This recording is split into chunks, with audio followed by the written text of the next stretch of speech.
Bonsoir à tous et à toutes. Merci d'être venus en présence ce soir. Donc, je vais vous présenter des résultats au niveau notamment de la structure de la population, avant même de parler de logement, de taille d'habitation. Alors, en matière de structure de population, on aime bien, quand on fait des statistiques, partir du plus général pour aller au particulier. Le plus gros, la structure qui va nous permettre de référence, d'avoir une base de référence, ça va être la métropole Aix-Marseille-Provence. On va comparer le quartier de Fare-de-Loup par rapport à La Ciotat en général, et également par rapport à la métropole Aix-Marseille-Provence. La métropole Aix-Marseille-Provence, je vous rappelle, c'est l'ensemble du département des Bouches-du-Rhône, en gros, à l'exception de Arles et de Tarascon, en gros, la partie nord-ouest. Plus Pertuis et, je crois, Saint-Zacharie. Alors, regardons ces chiffres avec vous. Qu'est-ce que l'on voit ici sur les chiffres de la métropole Aix-Marseille-Provence? La métropole Aix-Marseille-Provence a une population de l'ordre d'1 911 000 habitants, a augmenté de plus 2,3% sur les 6 dernières années. L'augmentation de la population de la métropole Aix-Marseille-Provence a été de l'ordre de plus 17% depuis 1990. Ça, c'est pour le territoire le plus large possible. Quand on focus maintenant sur La Ciotat, avant de parler de Fare-de-Loup, on voit que, à comparaison à taille égale, la population de La Ciotat a augmenté de plus 4% depuis 6 ans. Ça signifie que la population de La Ciotat a augmenté davantage, plus fort, que la population de l'ensemble de la métropole Aix-Marseille-Provence. Certes, avec pas une grande différence, plus 4 contre plus 2,3, mais quand même une différence notable. Et la population de La Ciotat, si on regarde par rapport à 1990, donc en gros, depuis plus de 25 ans, à peu près 25 ans, eh bien, on a augmenté la population de plus 21%, alors qu'à la même période, la population de la métropole Aix-Marseille-Provence avait augmenté de plus 17%. Conclusion, il y a un dynamisme démographique à La Ciotat un peu plus marqué que sur l'ensemble de la métropole Aix-Marseille-Provence. Premier enseignement important. Quand on part sur la statistique suivante, eh bien vous voyez, on va regarder maintenant le quartier qui nous intéresse, Fare-de-Loup. Donc je vous avais dit qu'on était à plus 4% d'augmentation de la population depuis 6 ans. Eh bien, sur Fare-de-Loup, vous voyez, on est en négatif, c'est-à-dire qu'on a perdu des habitants. On est à, j'arrondis, moins 5% par rapport aux 6 dernières années. Moins 5%, alors que sur la même période, la population de La Ciotat a augmenté d'environ plus 4%. Donc un tassement démographique que l'on observe sur votre quartier. Donc le dynamisme démographique qu'on voit sur La Ciotat n'est pas applicable au quartier de Fare-de-Loup. Qu'est-ce que l'on voit sur la diapo suivante? On voit globalement la répartition des principaux quartiers d'habitation de La Ciotat, et on va regarder aussi celui qui nous intéresse, Saint-Loup-Fare-de-Loup. Qu'est-ce que l'on voit tout de suite en termes de pourcentage de population?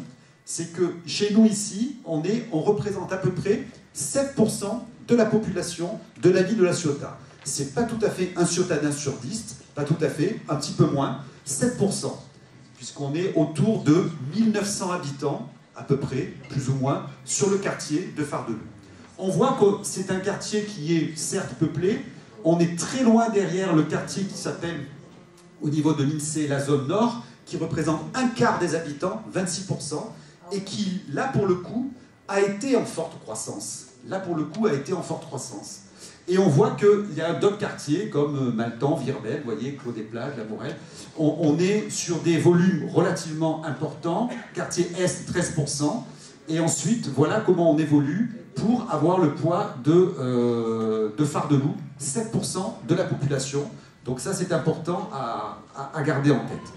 Au niveau de la diapo suivante, on va voir que il y a des évolutions. Alors, regardez ici, ce qui va être intéressant, c'est de voir la structure de la population en termes de tranche d'âge qui habite les différents quartiers de La Ciotat en fonction de l'âge des habitants de La Ciotat.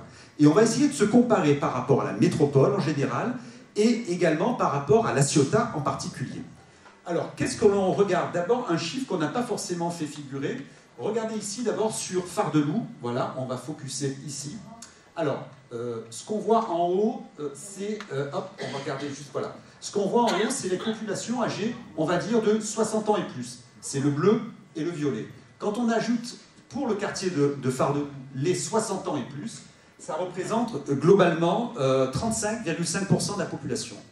Donc, en gros, un gros tiers de la population a plus de 60 ans à Far-de-Loup. C'est ce qu'il faut garder en tête, 35%. Et ce qu'il est intéressant de voir, c'est que la structure de la population de votre quartier est globalement identique à celle de La Ciotat. On dirait que c'est un quartier type. C'est-à-dire qu'à Far-de-Loup, on a exactement les mêmes proportions. 35% de plus de 60 ans, c'est exactement ce que l'on a sur La Ciotat. 27%, vous le voyez ici, quand on additionne ce vert foncé, ce vert clair, 12, 9 et 14, j'arrondis 27%, ont moins de 30 ans. Donc, et c'est pareil sur la ville de La Ciotat. Donc on est sur un quartier, on va dire, équilibré par rapport à la structure de population de la ville. Ça, c'est incontestable. En revanche, quand on se compare par rapport à la métropole, quand on a par exemple chez les moins de 30 ans, vous voyez ici, on additionne, ça fait 27%. Sur la métropole, c'est-à-dire sur l'ensemble du département des Bouches-du-Rhône, on est à 35%. C'est-à-dire que sur Far-de-Loup, on est quand même un peu moins jeune que sur l'ensemble du département. Et donc la ville de La Ciotat est un peu moins jeune que l'ensemble du département. D'accord ? Et par conséquent, on a, avec 35% ici, de 60 ans et plus, on a sur la métropole Aix-Marseille-Provence seulement 27%. Et comme je vous le dis et je vous le rappelle, Far-de-Loup égale l'ensemble de la ville pour cette structure de population. À un dixième près, c'est à peu près ça. Donc on ressemble complètement à la structure de la ville. Donc globalement, qu'est-ce qu'il faut retenir?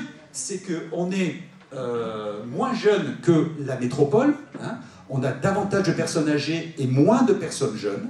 En revanche, pour vous donner une indication sur certains quartiers de La Ciotat qui sont particulièrement jeunes, c'est la zone nord, Matagot, Morel. C'est par exemple 3 quartiers dans lesquels la structure de la population est plus jeune que l'ensemble de la ville, et donc est un peu plus jeune également que Far-de-Loup.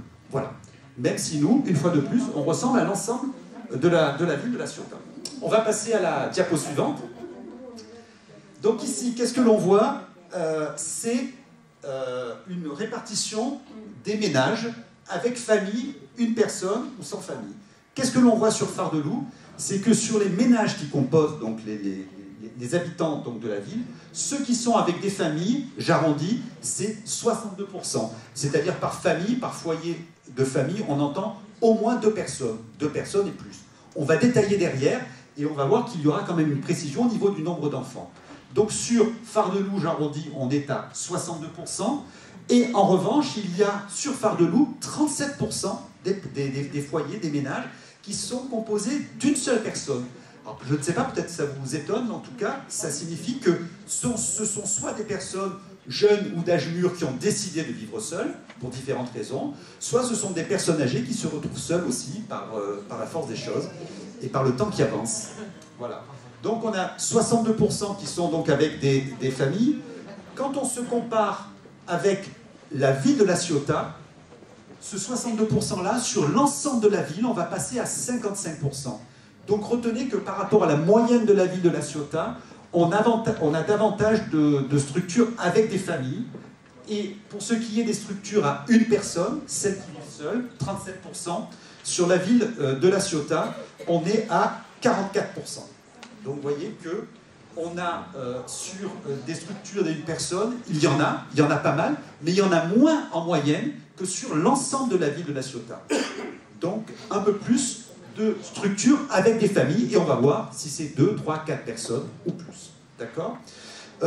Juste pour info quand même, pour vous dire que par exemple sur des zones dont je vous ai dit qu'elles étaient en dynamisme démographique et un petit peu plus jeunes, eh bien, on a beaucoup plus des structures avec des familles, sur Nord, sur Matagot, sur Morel, beaucoup plus de structures avec des familles, et sur ces quartiers-là, il y a moins de personnes qui vivent seules. D'accord ? Donc nous, on retient 37% de personnes qui vivent seules, et 62% qui sont avec des familles.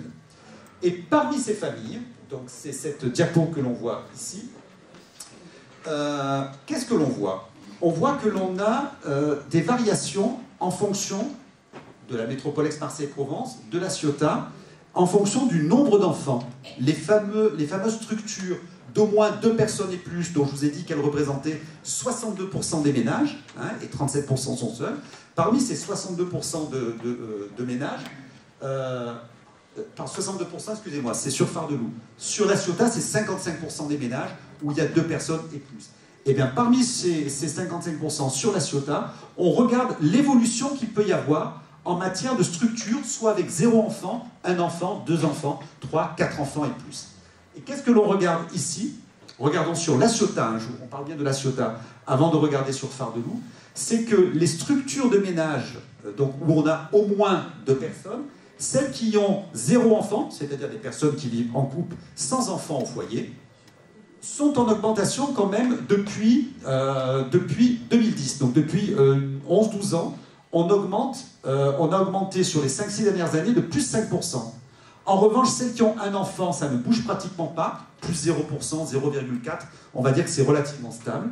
On monte sur les 2 enfants, alors là, vous voyez, ça fait un petit peu le yo-yo, plus 5, 0, plus 4, moins 8, plus 16. C'est-à-dire que les structures de foyer en fonction du nombre d'enfants et de personnes qui composent ce foyer sont assez ondulent, et on a quand même globalement une croissance, mais avec par exemple quelque chose qu'il est peut-être difficile d'expliquer, les structures qui ont 3 enfants ont diminué de 8% en 6 ans.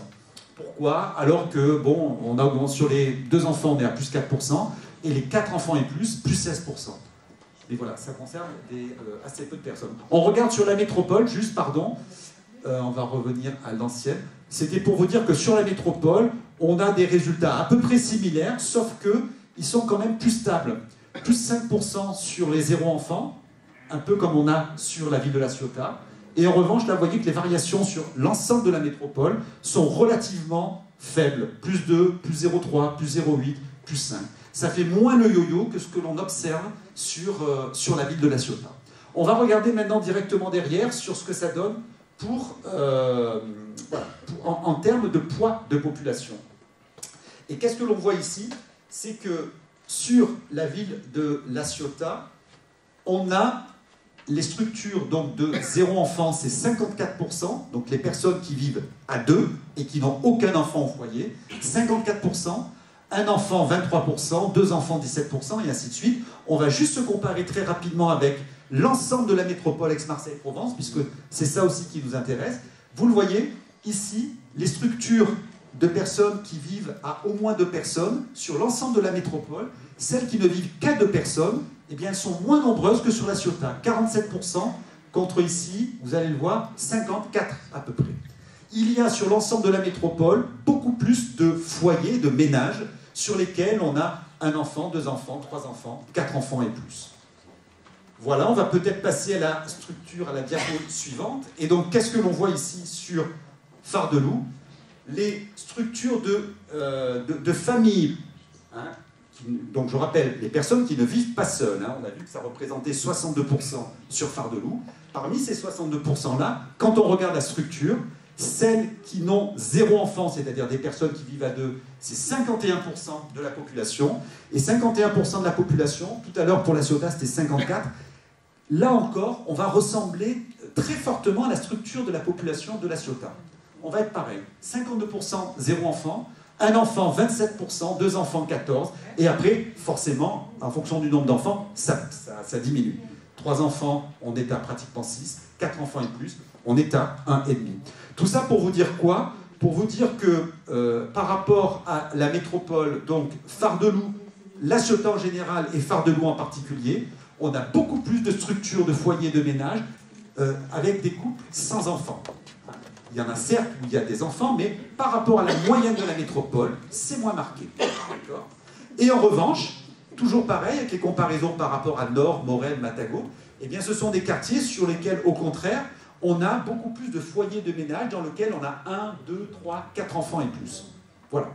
Pourquoi aussi? Parce que plus de dynamisme démographique, plus jeune aussi. Tout ceci a une certaine logique. On va regarder le point suivant, cette fois-ci en fonction du statut d'occupation. Est-ce que dans votre quartier, par rapport à La Ciotat en général ou par rapport à la métropole, on est plus propriétaire, locataire ou autre? On regarde un petit coup d'œil ici, tout de suite sur ce qui nous intéresse. 63, allez j'arrondis, 64% des habitants sur le quartier de Far-de-Loup sont des personnes qui sont en habitat social. 64%, pratiquement 2 habitants sur 3 du quartier. 6%, on va dire, sont des locataires classiques qui sont donc dans le privé. Et on a, j'arrondis, 30% de propriétaires. Alors 30% de propriétaires, c'est un taux de propriétaires qui est assez faible, assez bas par rapport à la moyenne de la Ciotat. La moyenne de la Ciotat, je vais vous dire, on est en moyenne à 50% de propriétaires.